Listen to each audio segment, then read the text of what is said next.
Everyone else here assumed they were nothing more than 3 soldiers attached to the police department who'd come in through some special secret program and were therefore exempt from a number of rules and regulations.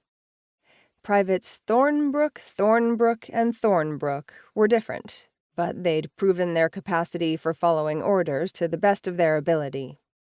The rest of their unit had eventually come around to ignoring them at worst and tolerating them at best, which was exactly what Z and her cousins had hoped to accomplish.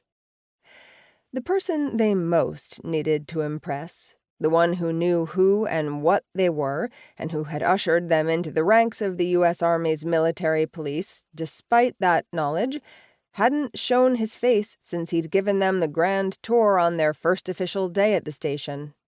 Captain Ordson had been absent from their experiential training with the rest of the department, and he was the one Zeem most wanted to have on their side. He was also the one who'd laid down the law about no pixie magic nonsense on the post or in front of the other military personnel unless they were in their high-security, walled-off area of the base, known not so affectionately to those stationed there as the Void. "He's avoiding us. Not like that's anything new. But I can't figure out why. He's the one who said he thought we were ready for OIPCOP work, and he didn't stick around to watch how awesome we are at our jobs now." Z wouldn't have admitted it to anyone, not even her cousins, but she was coming to enjoy what their lives had become since they'd made it into the real world of soldiering. They saw the same people every day, knew their way around the station with their eyes closed, and understood more than any of them had ever wanted to know about the inner workings of an Army police department.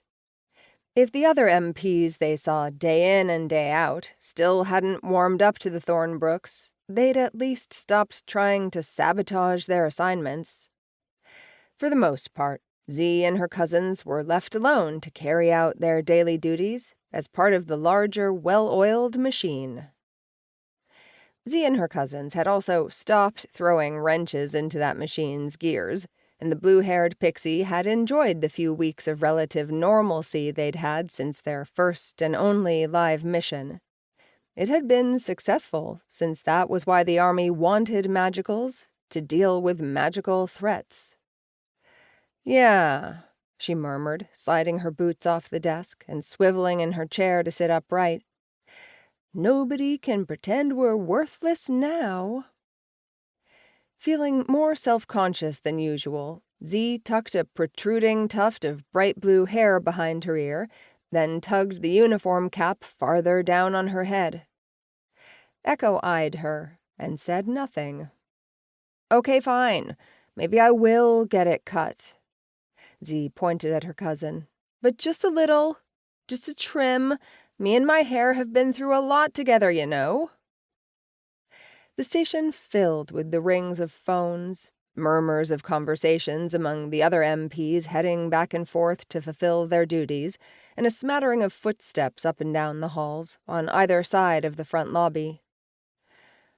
Huh.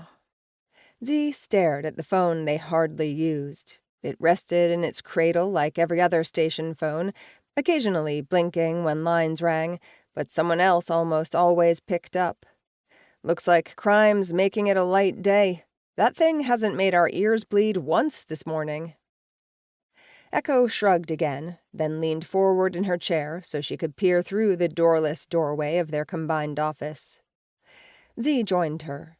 The Pixies had a straight-shot view of the lobby's front desk, where Sergeant Banners and Corporal Dieter sat behind their computers, working diligently. At this point in the Thornbrook's current assignment, Dieter recognized the feeling of any of the new privates staring at him. Usually it was while he worked at his desk, simply because that was where he usually was, but he'd felt the tickling on the back of his neck, or along the side of his face, out in the parking lot, and in the break room as well. Once, he could have sworn he'd experienced the same sensation while standing at the urinal in the station restroom. But that was impossible, because the restroom had been empty at the time. He'd checked. Now, though, sitting at his computer monitor with his work in front of him,